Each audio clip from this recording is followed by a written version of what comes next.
Hello and welcome back to Subbuteo Tabletop Football, where we're again looking at these chaps. Now, who are these? If you remember, these were the figures which I had bought off eBay some time ago, almost a year ago now I actually bought them. And the bases of them were damaged, effectively. Some of them were alright, so this one I've got in my hands, not so bad. Some of them had gouges out, some of them had scratches out, some of them had some sort of glue stuck all over them. And even the ones in good condition have this sort of weird flashing on the edge. I don't know if you can catch that on the camera. Let me bring that down. So on the edge there, if you can see it against my finger, little bits of plastic that just catch on the pitch and don't make them very good to play with, to be honest. It sort of takes any sort of skill or ability out of flicking them around because they're just catching all the time. So I thought, right, what are we going to do about it? We did have a look at trying to clean them up, but that didn't work so well. So I came up with a different idea, and that is, let's completely restore them, take these bases off and put something better on instead. And that's exactly what we're going to do. Now, I went onto a website called Santiago Table Soccer. Fairly well known within the Subbuteo community, and I was able to buy these replacement bases, all brand new, nice and shiny, very inexpensive indeed.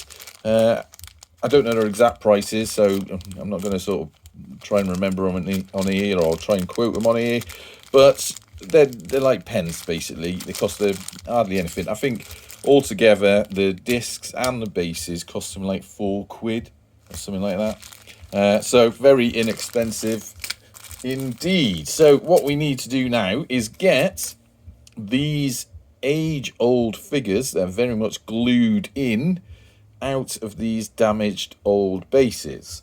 Right, so this is what we've done so far.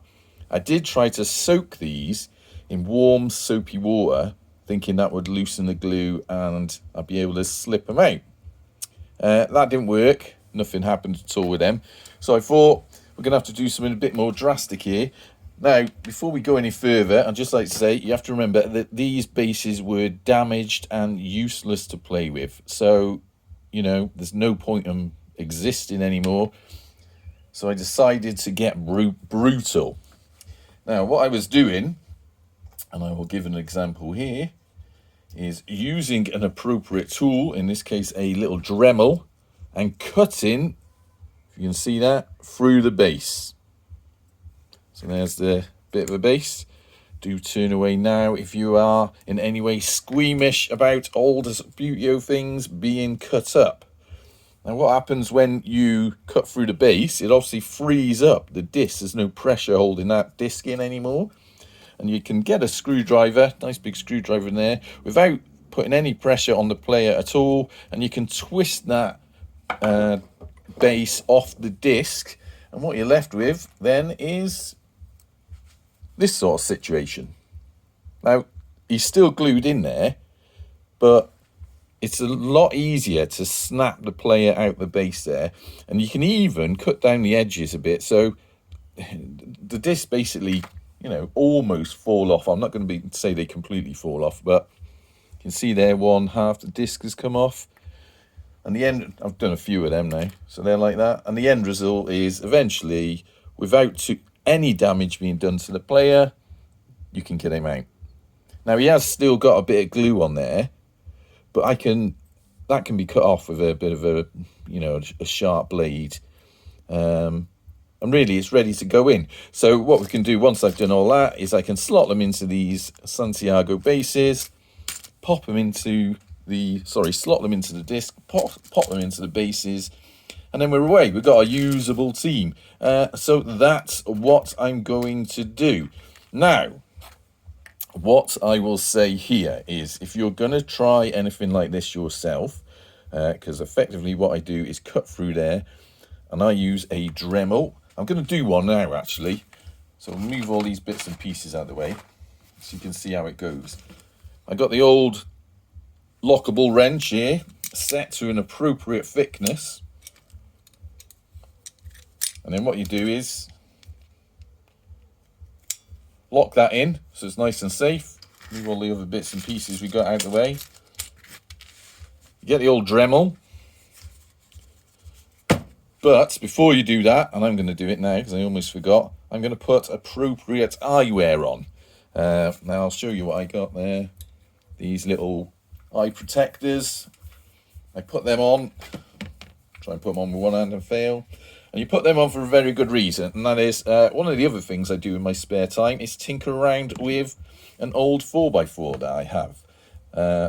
That particular vehicle is from 1996. And I've got another one that was from 1992. And I can tell you now from first-hand experience that when you're playing around with old bits of plastic, it's very unpleasant if they fire into your eye.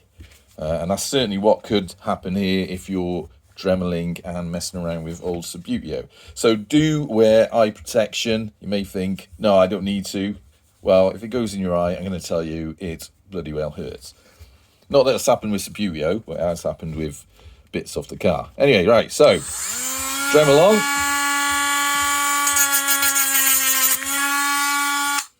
Also, things like that can happen.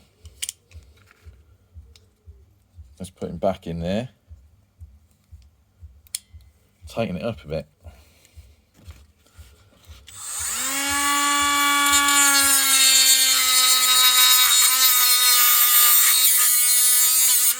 See the sparks coming up there? That's where I've hit the washer, but that's the advantage of using a Dremel, see?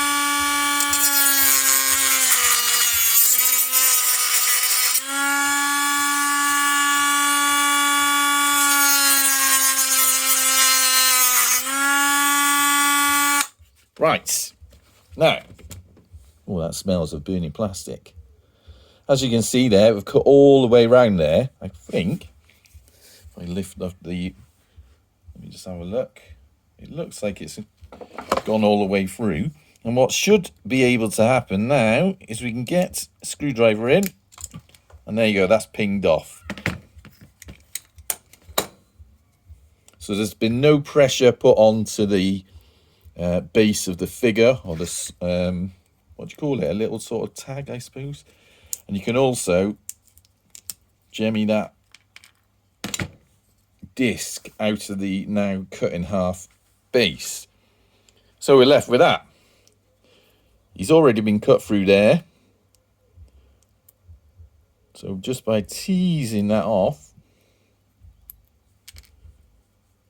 we've got him down to half a base. Now, what I would suggest when you get to this sort of stage is, oh, look, that. See how that just fell off then? I was going to say use a sharp knife to cut in there rather than trying to bend it off, because the risk area, as you probably know, is the ankles here. But this, there you go, he's out, he's ready to go into a base. Clean him up. I'm going to clean him up a bit, and then we'll put him in one of these. And I've still got the washers here, but I might change them. I've got some small washers. In fact, you get them in their bases already as well. So we're all ready to go. All I got to do is work my way through them, and then we should have a new team. Anyway, so what I'm going to do is leave that there now and finish off these guys.